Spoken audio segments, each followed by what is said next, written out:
Today's guest, Maria Kamischke.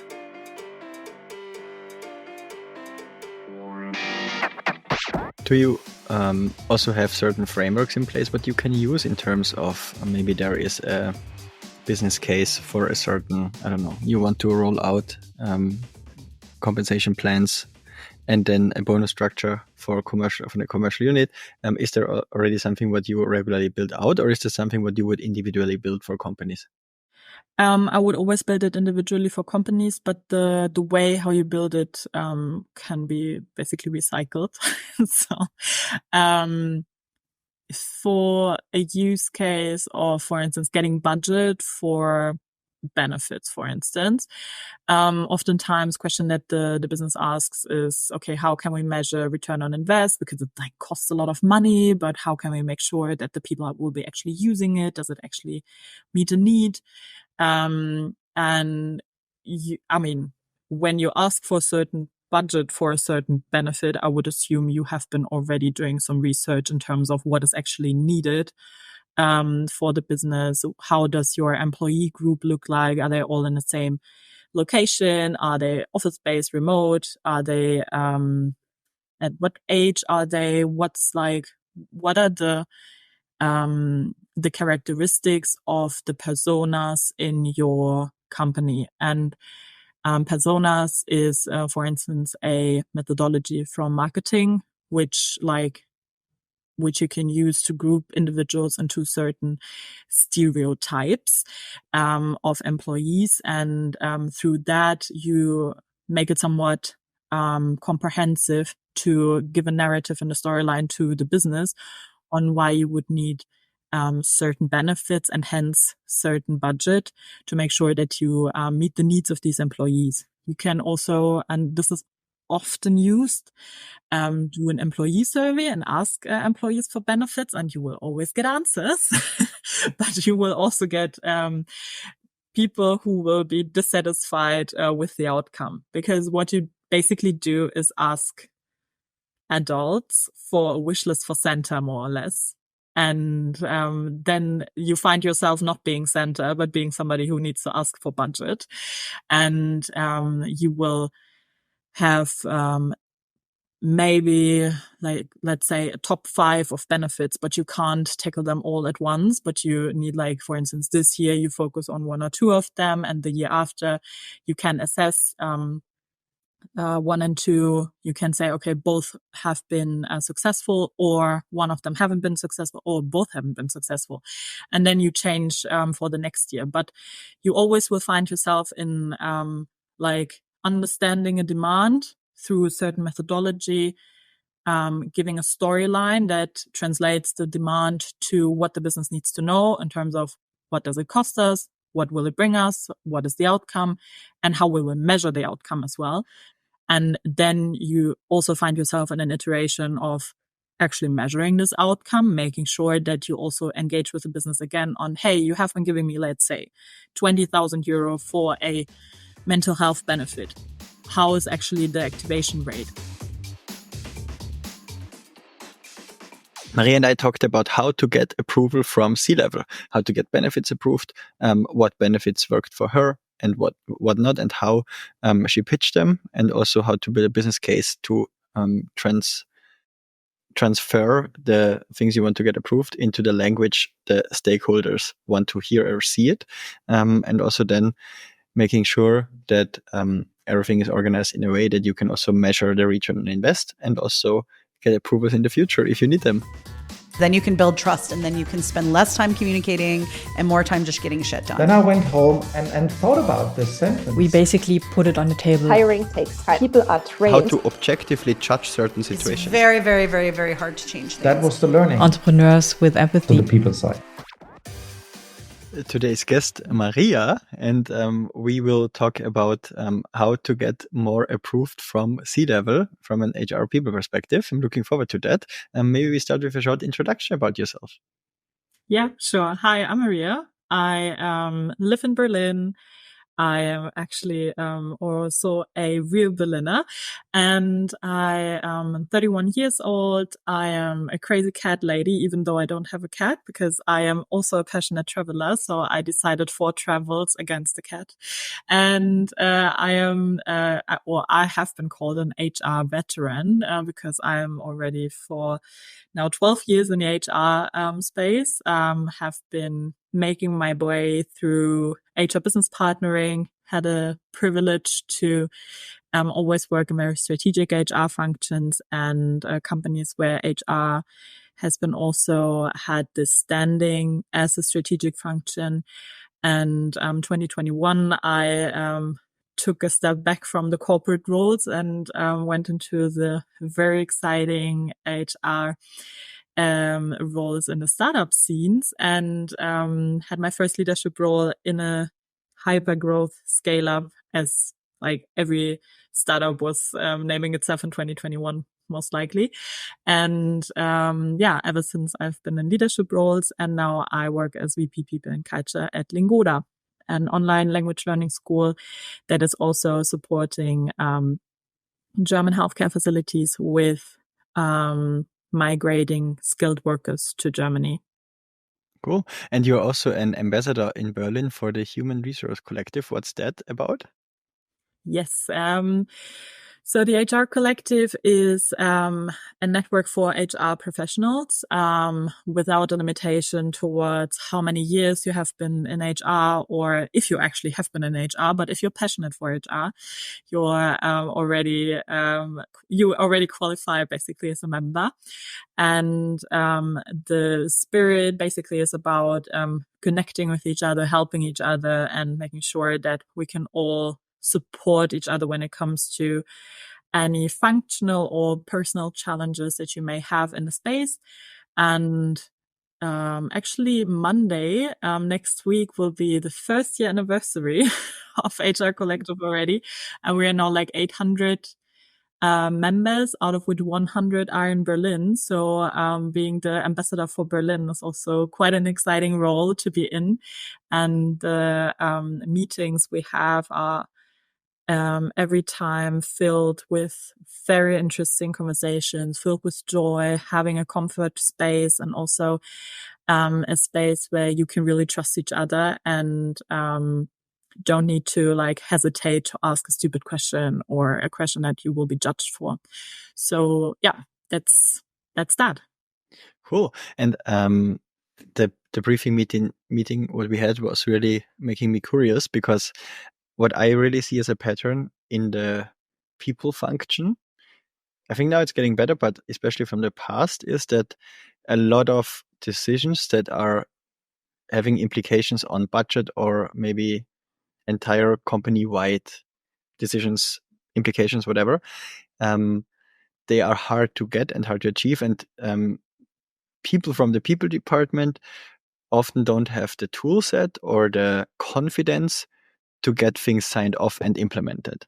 Now maybe we can talk about your perspective on how you get things approved from the C-level. Yeah. So I would say that's also like to give a bit of context on why am I so engaged with HR Collective and also other HR networks I'm part of is, as I said in the intro, I have been in a privileged position to always work in HR functions where strategic HR has been a thing, and HR hasn't been seen only as a department which is responsible for like contract creation and payroll and getting people on board.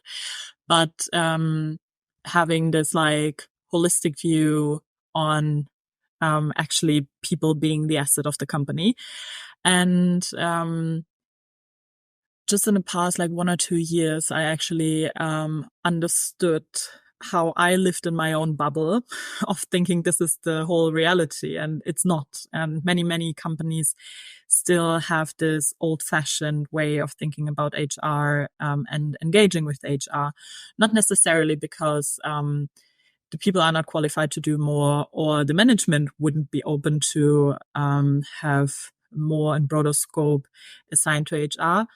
But I think it's, and here it comes like to basically answering your question, the language is spoken are two different ones. And my background is a business administration studies for bachelor's, as well as I did my MBA like 2 years ago. And if you have this business background, you can really leverage this to understand your stakeholder, which is always part of stakeholder management, right? Being empathetic with your stakeholder, understanding their perspective, understanding their language, understanding their challenges. And if you come to a common way of talking about the same things, you can give a different perspective. And I think this is like as a very, very... Can we maybe take an example, for instance, for an engineering leader? Or what was the most experience you had with sales leaders, engineering leaders, or any specific field? Because I think that also really depends on how you need to talk to them, or what assets you need to use, right? Yeah, I think it doesn't even also come from what function they're in, but the function also comes with a different personality. So I can also recommend the book Surrounded by Idiots, which is about the different personality types. And you basically can put into the boxes the different type of leaders. Like, for instance, I often found myself talking with technology leaders who are this blue type, like 100% blue type, like very analytical. Then you have like sales and marketing leaders who are like very red and like yellow, so very creative, sometimes a bit bossy and too convinced even with themselves. So I would say the most interactions probably I had were with commercial leaders. Mm-hmm. So, and how would you speak their language when we talk in stereotypes? So with commercial leaders, obviously, they have a commercial mindset. So, they think in revenue cycles, whatever that means to the business. Mostly you talk about yearly cycles. And, if you engage with them, you got to understand, okay, what is the status of the current cycle? So where are you in? What are your challenges from a business perspective? What will be the peak times during the year? What will be, certain points of no return or certain milestones or whatever it is that they have on their radar. And basically try to translate that to your people agenda or business partner agenda or whatsoever topic you have with them that maybe has a time horizon or that is having different steps along the way as part of a project, for instance. So really trying to align your language with the language that the business speaks. In case you like my show, please subscribe. I would really appreciate it. And do you also have certain frameworks in place what you can use in terms of maybe there is a business case for a certain, I don't know, you want to roll out compensation plans and then a bonus structure for a commercial unit. Is there already something what you regularly build out, or is there something what you would individually build for companies? I would always build it individually for companies, but the way how you build it can be basically recycled. So for a use case or, for instance, getting budget for benefits, for instance, oftentimes question that the business asks is, okay, how can we measure return on invest? Because it costs a lot of money, but how can we make sure that the people will be actually using it? Does it actually meet a need? And when you ask for a certain budget for a certain benefit, I would assume you have been already doing some research in terms of what is actually needed for the business. How does your employee group look like? Are they all in the same location? Are they office-based, remote? Are they at what age are they? What are the characteristics of the personas in your company? And personas is, for instance, a methodology from marketing, which you can use to group individuals into certain stereotypes of employees. And through that, you make it somewhat comprehensive to give a narrative and a storyline to the business, on why you would need certain benefits and hence certain budget to make sure that you meet the needs of these employees. You can also, and this is often used, do an employee survey and ask employees for benefits, and you will always get answers, but you will also get people who will be dissatisfied with the outcome, because what you basically do is ask adults for a wish list for Santa, more or less. And then you find yourself not being Santa, but being somebody who needs to ask for budget.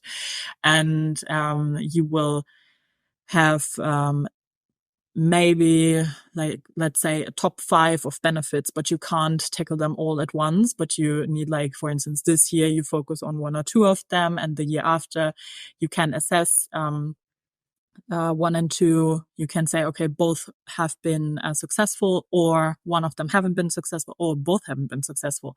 And then you change for the next year. But you always will find yourself in like understanding a demand through a certain methodology, giving a storyline that translates the demand to what the business needs to know in terms of what does it cost us, what will it bring us, what is the outcome, and how we will measure the outcome as well.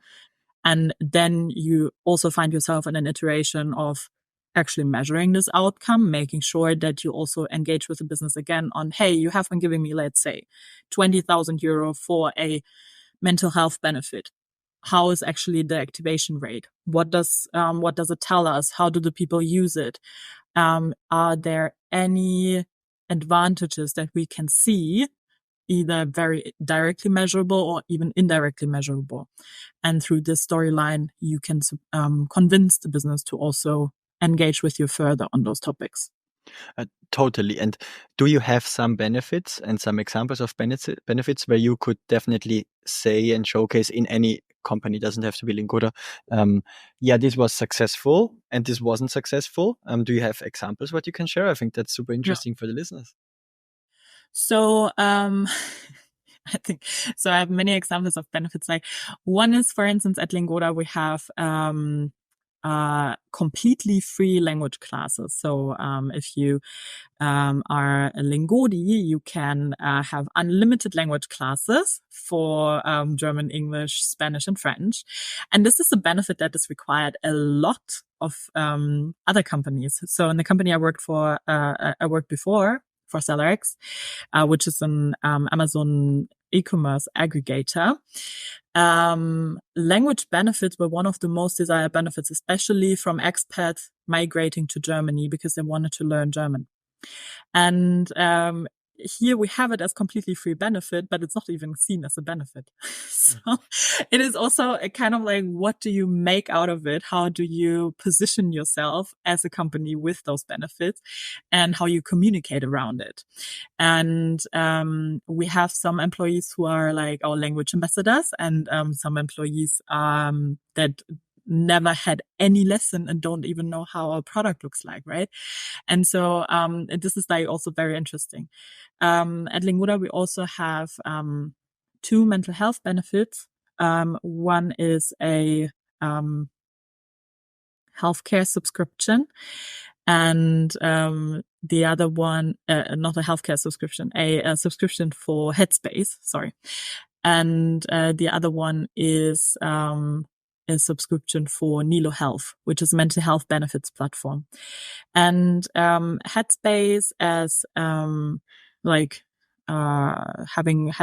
the Headspace membership reimbursed, has been introduced to Lingoda when COVID started, and in 3 years only has been used 12 times, and we have 350 employees. So you can tell it hasn't been very successful. And Nilo Health, which is kind of in the same area, but a different perspective and a different angle that it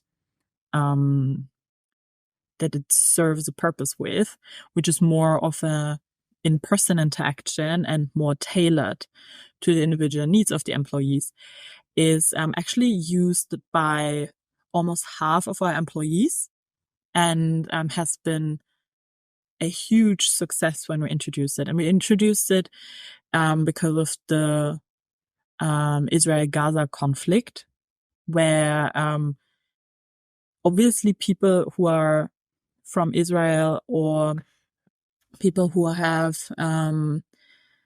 family or friends that are close to this conflict, like for instance in North Africa or in Middle East, or even in Gaza, but also people who were like in cities like Berlin, where there was a huge movement where people like went in the streets and demonstrated, and which was a huge media echo as well. This affects the employees' mental well-being, right? So this is something where you are in a crisis situation, something that you're not familiar with, and it may impact how you work. And so we decided for this benefit, and we didn't make it a huge financial decision, but rather a decision for humanity. And yeah, so we decided to have this benefit introduced, and only think about the return on invest in the sense of a activation quota, and not so much in a, let's say, in what is always being used as mental health benefits providers, talking about reducing your sick rate and increasing your happiness rate and whatnot. But taking this purely as a duty of us as employer, and investing in the well-being of our employees. Okay, and when the business is really demanding a business case, how would you then set up and structure a business case that you would also get something like Nilo Health approved, for instance? Yeah, so first, I would always recommend you looking into the data. So what is the data that you're getting out of your systems already? What is additional data that you would be interested in getting from the organization, and what is data that would be potentially supporting your case? So as I said, maybe you have a questionnaire that you send around to the employees where you ask them which benefits they need the most. Maybe you look into your sick rates. Maybe you look into your engagement rates. You also may consider, if you're internationally spread, what are kind of like blind spots in certain other countries. Yeah. So for us as Germans, it's like super like it's a no-brainer that you have a health insurance, but in other countries that may not be the case. So instead of giving a gym membership, maybe you should be investing the money in just like essentials like a health insurance, like a pension plan or whatnot. There are also benefits, benchmarks that a benchmarks provider can give you, that can support your business case, maybe not so much in customized data, but just as a benchmark towards what other companies are doing. You can leverage your own network for doing this benchmark as well.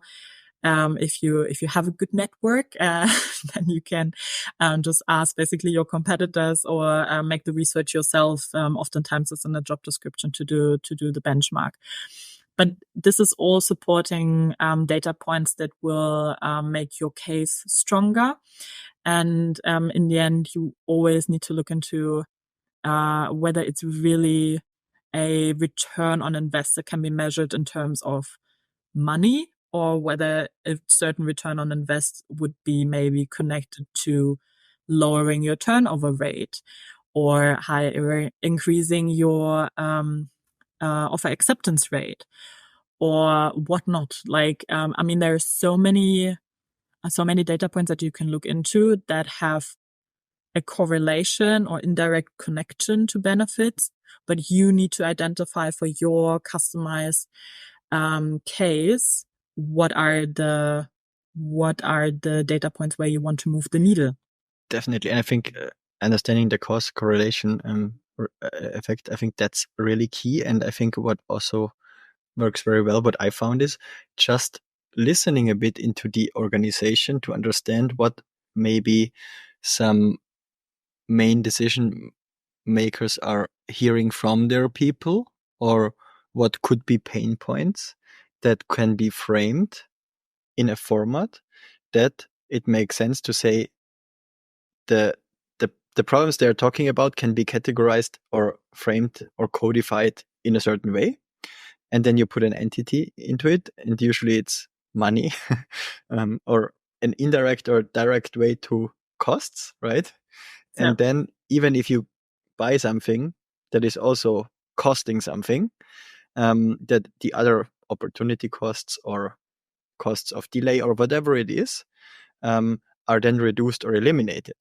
And then it's money traded versus money. And then it makes sense for them. And if it's also logically making sense, plus the storyline emotionally makes sense for them, then I think it's the perfect business case.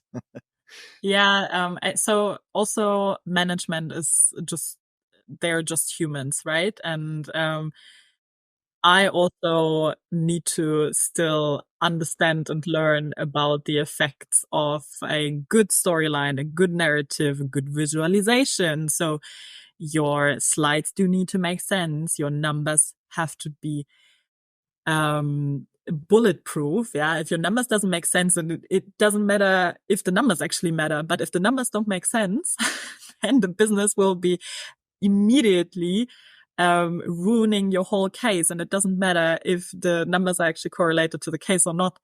And also what you just mentioned about opportunity costs. I think opportunity cost is one of the most underrated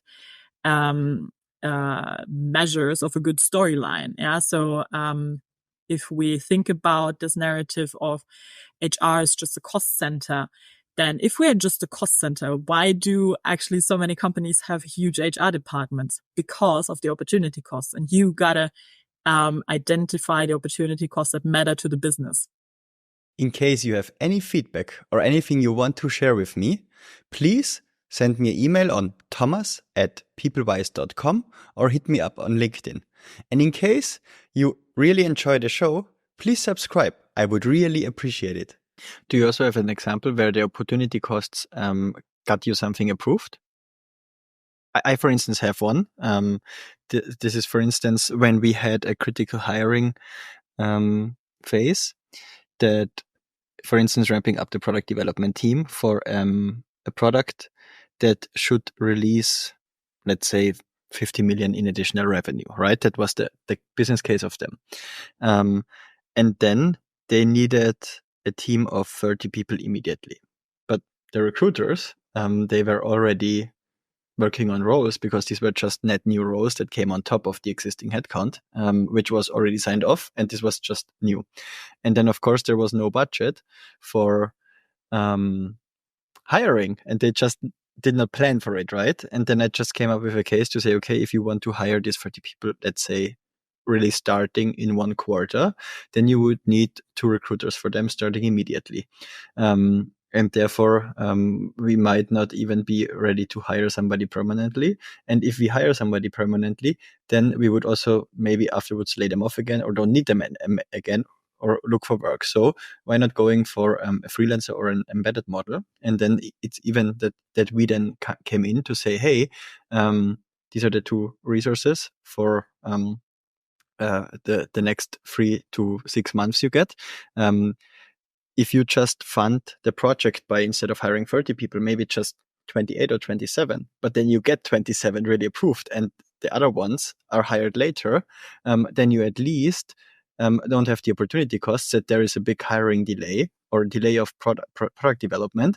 And then it was big numbers, right? But we were talking there that it was just not a question to invest a few thousand euros a month for recruiting support because the potential hiring delay was so big. And then suddenly everybody said, yeah, let's do it.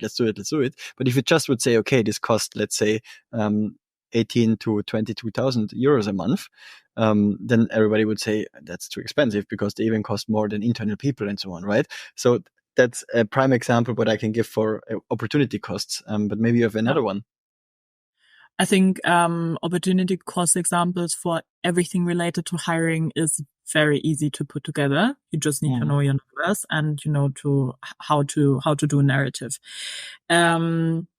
I would say two examples of where you can leverage opportunity costs. One is when to engage an agency for a project. So, for instance, I have been starting two projects quite shortly after I started with Lingoda.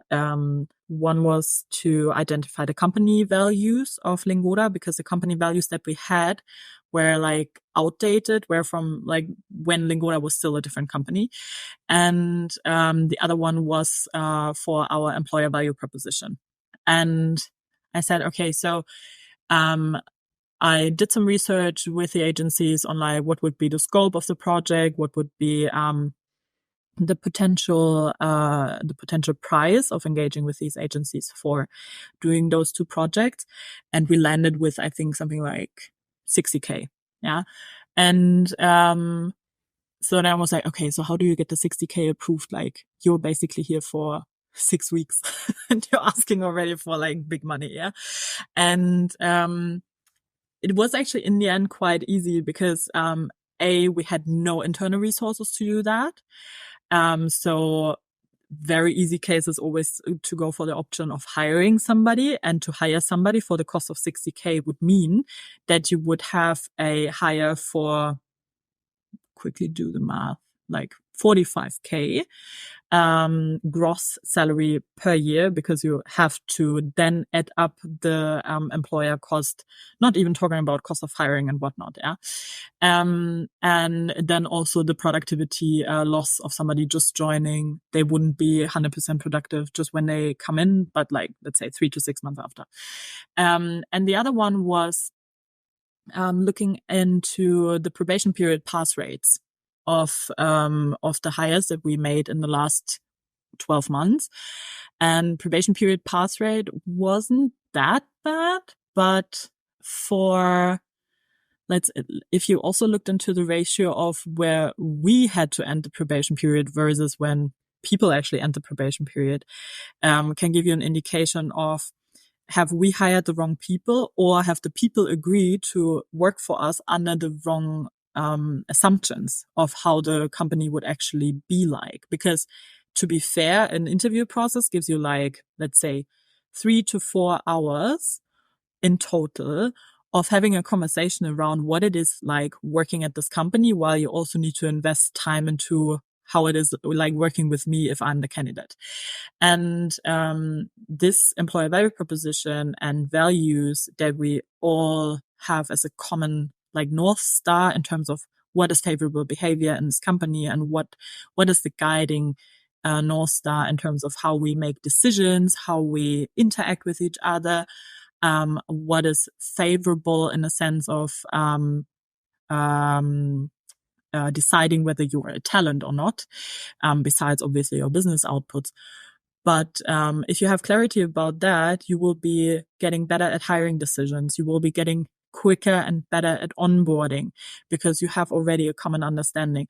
And so if I looked into our probation period pass rates, our number of hires in the last 12 months, and also into the outlook of how many people we will still be hiring, it was quite easy to put a narrative together without even talking much about numbers, because anyways, those numbers are a bit made up, but sometimes that supports your case and sometimes it ruins your case, and you always have to decide which route to go for. But just talking about the numbers it influences can already give a good cost of opportunity, can give already a good idea of potential opportunity costs if you have benchmarks, for instance, for what is the cost of hire, what is the cost of a mishire, what is the cost of replacing someone. And oftentimes, as you also described in your example, the numbers very easily make sense then. Yeah, definitely. And what are the top problems you see that somebody is not getting something approved? Is it that it's not the right numbers? Is it that people departments don't build the right connection, or maybe don't focus on the wrong topics? Do you see a pattern there? I would say the first problem is to not understand how to approach your stakeholder. So are you actually talking to the right person is the first question. And I mean, I was just at an event where somebody said, I didn't get approval from finance for my people development initiatives. And I was like, why are you actually talking to finance about getting approval? I mean, seriously, finance is controlling budget. They are not making budget decisions. Who's the decision maker in your company? Right? I mean, like, if I would be finance and you would be asking me for money, I would also say no. So that's my job, right? So start to identify what's the decision governance in your company, what's the approval governance in your company, who is making what decisions. If in the absence of a clear budget process, like budget planning, where you have a time in the year where you do budget planning, then you have a budget, and then you can work within a budget. But in the absence of it, who will support you in getting this budget, and who will make the decision in if you get the budget or not.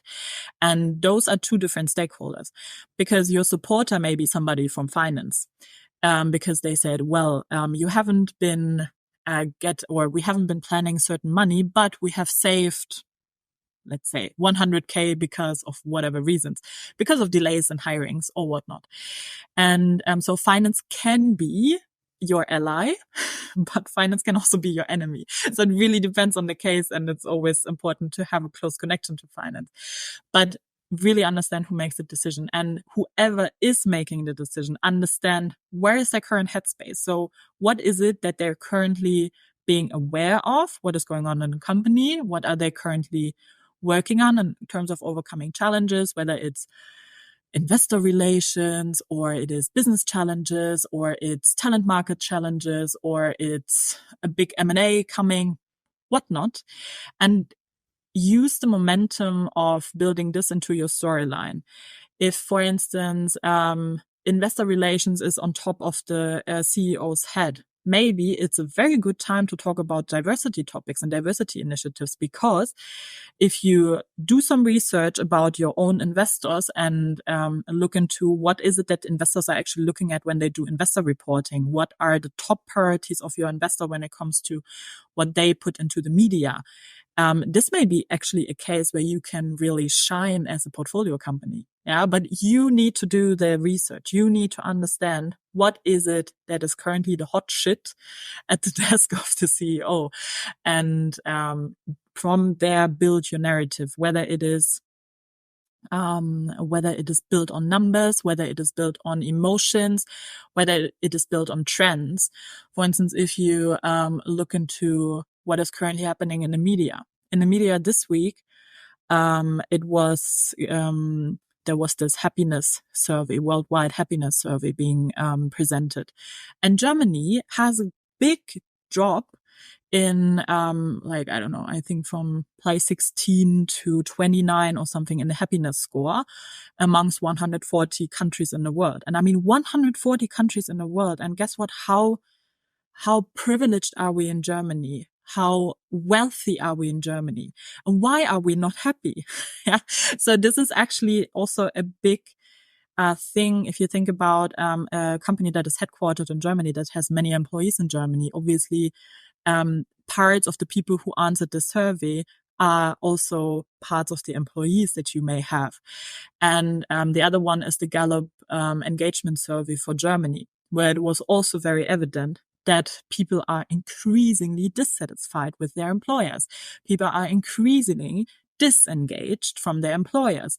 There was this kind of COVID momentum where everybody was basically being anxious about their roles and their jobs, and they were happy when they actually had a job still at the end of 2020 or at the end of 2022 again, when there were all the layoffs happening. But this is going to shift again. And even though that the economic market doesn't really stabilize, people, and this is also one finding of the survey, people are now rather looking left and right to what does the talent market tell me? How often do I get approached from a headhunter? So do I actually have a chance in the talent market despite the economic situation? And so these are things that you also need to consider when it comes to employee engagement, when it comes about when it comes to how you think about your workforce, because this is a reflection of the general atmosphere. Definitely. Thank you so much. I think that's a very good summary of ending the podcast, because very insightful, very specific. Thank you so much, Maria. I really enjoyed it, and maybe we can do another one on the whole performance management and compensation topic, because I think that could be another episode. Yeah, happy to do that. Thanks so much.